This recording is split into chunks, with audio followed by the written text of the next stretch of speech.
Hello guys! Isang magandang araw po sa ating lahat, Luzon, Visayas at Mindanao. So ito po, for today's video po, magtuturo na naman po tayo ng mushroom Ayan, regarding po sa mga troubleshootings at paano po ang pag-care ng ating mushroom.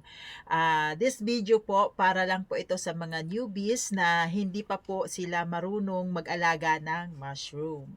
So, may nagtanong po sa akin kung paano po ba mag-harvest, kung ano po ang texture ng harvesting ng mushroom. Baka mamaya pag may tumubo lang na kagaya nito at medyo nag-medium na siya, baka pipitasin na ho nila kasi wala silang knowledge kung paano po mag-harvest, kung ano po ang kanyang technique, kung ano po yung kanyang paano ba siya yung harvest, pwede na ba siya o hindi pa. So ito po ang ating tatalakayin ngayon ay ang pagbunga ng ating mushroom, kung paano po siya harvestin, kung pwede na ba o hindi pa. So ito po, may model po tayo. Ito po ay fuzzy wire lang po siya na ginawa ko kanina lang. So example lang po tayo ng ganito. Kunwari po, ito na po yung inyong pinheads. Tapos after 3 days po or 4 days, malaki na po siya. Kagaya po nito. Lalabas na po siya. Magiging flowers na po siya na ganyan. So, ayan po ha. Yung ganyan.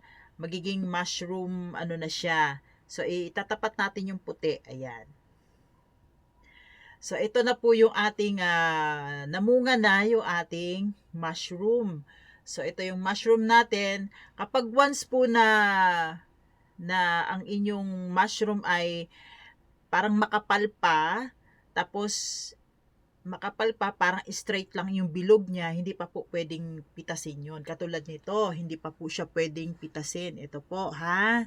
Ito yung parang unat na unat na maliit, ganito ang size. Hindi pa po siya pwedeng uh, harvestin. Pero kapag once na may katabi po siya na kasing laki nito, ito no, nakita nyo, may ruffles na po siya, yung parang may kulot-kulot, ganyan. Tapos malaki na siya, kahit maliit po yung nandito sa baba niya, pwede na po siyang harvestin. Pero kapag ganito kaliit na dalawa, alisin natin itong malaki, halimbawa may maliit na ganito, ay wag po muna nating harvestin. Hayaan nyo po muna siyang lumaki na kagaya nito. Medyo yung iba may isang kamay na ganyan, ano, may ganyan kalaki na malalaki talaga, lumalaki po talaga. Pero ang ano lang nila, 3 days to 4 days lang. 3 days. Yan. Mostly naman kasi 3 days regular. Pero yung iba, pinipitas nila, pinapalaki pa ng pinapalaki. Kaya magugulat na lang sila, may mas malaki pa. So, halimbawa ito, ang technique po, kapag nag-grapples na siya, nakatulad niyan, nagkulot-kulot na, maliit man siya o kaya malaki, harvestin nyo na po. Kasi, yun po yung indication niya na pwede na siyang harvestin. Kasi kung pinabayaan nyo ng 4 days, 5 days, 6 days, malalanta po siya.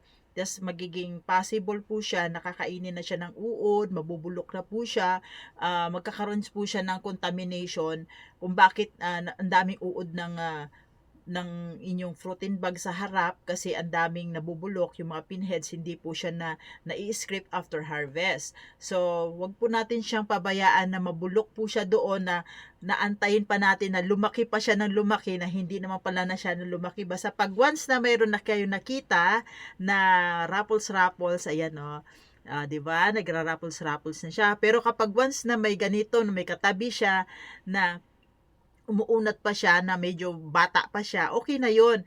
So, ang harvest natin ay ganito. So, ang pag-harvest po natin, minsan kasi mas marami pa, no? So, hindi pa ako nakagawa ng mas marami. So, ang harvest po natin, twist lang po siya, ha?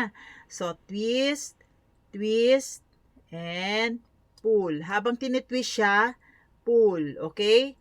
Pull. Hindi patulak paloob, hindi pa tagilid o ano. Twist. So, twist, no? Twist and ayan. Di ba? So, ganun yung technique niya. And then, after nun, 'di ba may mga ugat-ugat po siyang naiwan. May ugat-ugat siyang naiwan, ang gagawin niyo po, guntingin niyo na po siya. So kailangan pag nag-harvest kayo sa maramihang fruiting bag, halimbawa farm na po kayo, ganyan.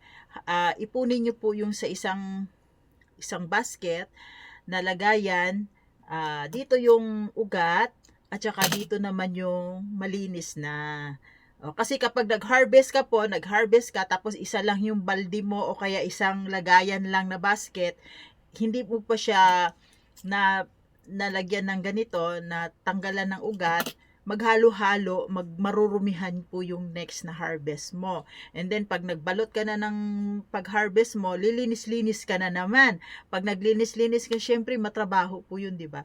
So mas maganda pag nag-harvest na po kayo, pack, and then guntingin nyo na po kaagad, pack, lagay na kaagad doon at ilagay na po ng yung pinagbalatan nyo ng roots doon po sa kabila.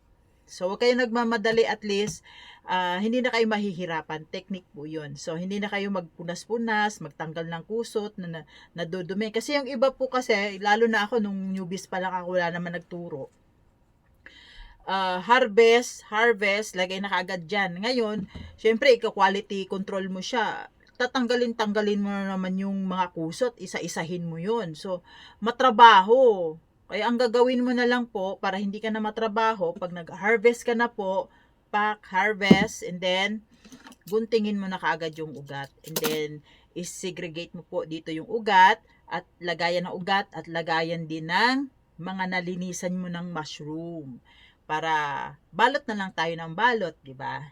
Tsaka isa pa po, kailangan titignan nyo muna kung mayroong mga insekto or ano, pag bago kayo nagbalot. So, ayan. So, okay po, question po down below kung ano po yung gusto nyo pong matutunan para magawan po natin ng explanation or ng tutorial kung paano po yung mga techniques, kung paano po tayo mag-harvest ng maayos at paano para hindi po siya magkaroon ng problema. So, after harvest niyo po yan, no, meron pong maiiwan na pinheads yan. So, tanggalin nyo po yun. Script nyo. Wala akong gamit. So, i-script nyo po yun. Pag na-script nyo po siya, para hindi siya mabulok doon, para hindi na rin siya mag-clog. Ayan. Script nyo lang. Tanggalin nyo lang yung mga pinheads na hindi tumubo, para hindi siya uudin. Kasi mabubulok po yun eh. Pag nabulok po yun, tataka kang daming uod na gumaganon-ganon. So, ayun. Pag na-script na po siya, yung tanggalin mo lang. Kung ayaw mo naman tanggalin, okay lang po. Nasa sa inyo po yun. Okay. So, ito po.